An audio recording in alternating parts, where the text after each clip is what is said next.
আসসালামু আলাইকুম গাইস, আপনারা সবাই কেমন আছেন? আশা করি সবাই ভালো আছেন। আলহামদুলিল্লাহ আমিও ভালো আছি।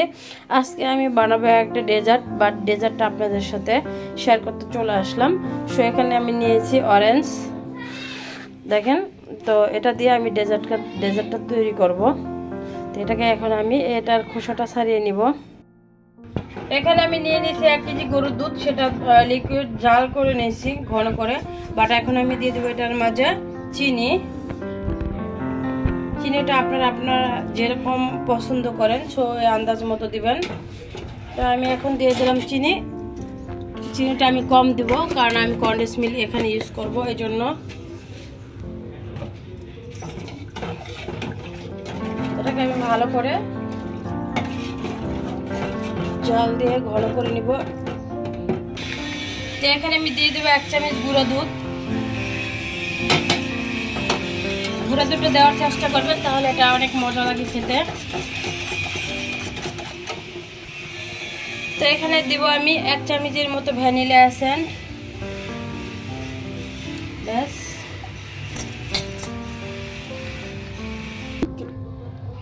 তো এখানে আমি দিয়ে দেব কিছু কনডেন্স মিল্কটা অবশ্যই দিবেন। এটা দিলেও আপনার ডেজার্টটা খেতে খুব ভালো হবে।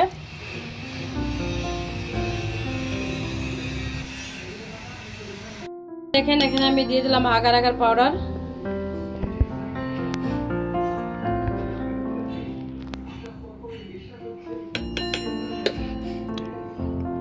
তো আমি 3 চামচের মতো, টেবিল চামচের 3 চামচের মতো দিয়ে দিলাম। আমি এই আগার আগারটা ইউজ করি, আপনারা চাইলে এটা ইউজ করতে পারেন। এটা খুব ভালো একটা আগার আগার পাউডার।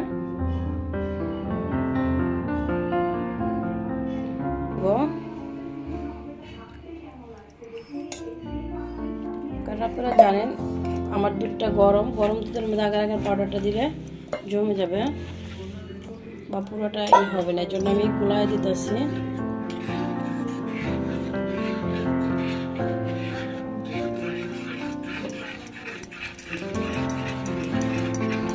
অবশ্যই গরম দুধের মধ্যে চামিচ দিয়ে দিতে যাবেন না, এভাবে একটু পানি দিয়ে গোলায়া তারপরে দিবেন, তাহলে সবচেয়ে বেটার হয়।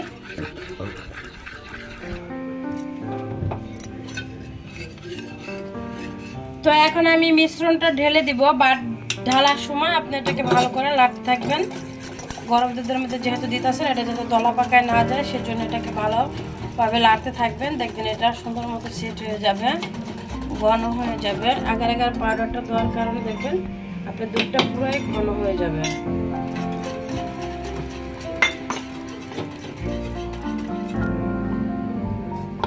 তো দেখেন আমার দুধটা কিন্তু ঘন হয়ে গেছে অলরেডি। কিরকম ঘন হয়েছে আপনাদের দেখা দিচ্ছি। বাট এটা এখন ঢেলে রেখে দিলেই সেট হয়ে যাবে। আপনি ঢেলে নর্মাল ফ্রিজে রেখে দিবেন 10-15 মিনিটের জন্য, দেখবেন পুরোটাই সেট হয়ে যাবে। তো এখন আমি দুধটাকে নামাই নেব এ পর্যায়ে।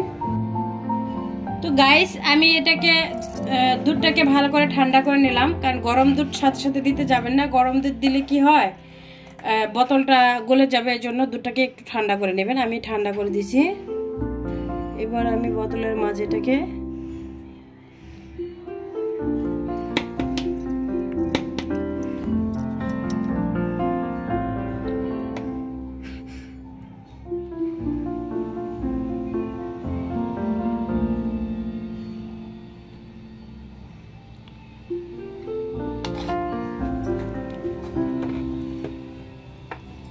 আমি এভাবে ঢেলে দিলাম। এখন এটাকে আমি ফ্রিজে রেখে দেব।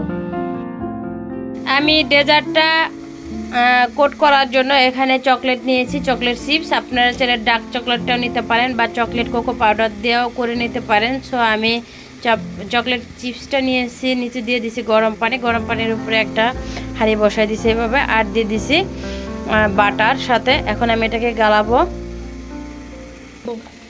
তো গাইস দেখেন চকলেটটা আমার গোলানো হয়ে গেছে। আমি এরকম পাতলা করে নিয়েছি এটাকে। সো এখানে কোনো পানি কিন্তু অ্যাড করিনি, বাটার আর চকলেট। এটা এখন আমি মোল্ড করে দেব।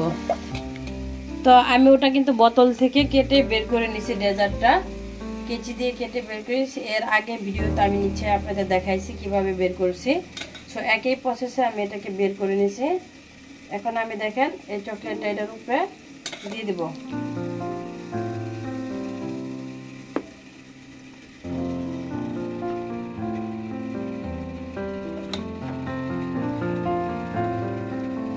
জাস্ট এটা আমি একটা কোট করে নিতেছি চকলেট দিয়ে।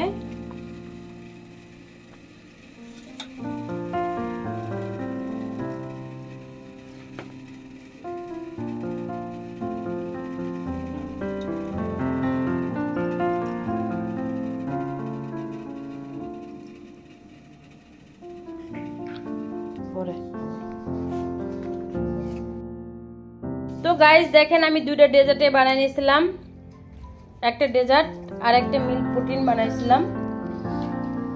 আমার মিল্ক পুডিংটা কিরকম হয়েছে বলবেন।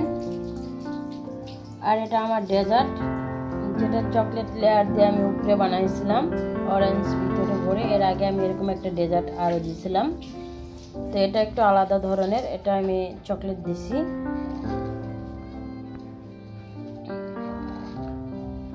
তো যদি আপনাদের ভালো লেগে থাকে তাহলে ফেসবুক ফ্রেন্ড যারা আমার আছেন তারা আমাকে একটা ফলো দিবেন, লাইক করবেন, কমেন্টে জানাবেন যদি কিছু বলার থাকে। আর যদি ভালো লাগে আপনারা এটা, এখন তো কমলা অনেক প্রচুর পরিমাণ পাওয়া যায়, কমলা অনেক সস্তা, কিনে অবশ্যই বানায় একদিন বাসায় ট্রাই করবেন, খেয়ে দেখবেন কেমন লাগে। তো আমার ডেজার্টটা কেমন হয়েছে সেটাও জানাবেন। আর যারা আমার ইউটিউব চ্যানেলের ফ্রেন্ড তারাও আমাকে বলবেন কেমন হয়েছে আমার ডেজার্টটা।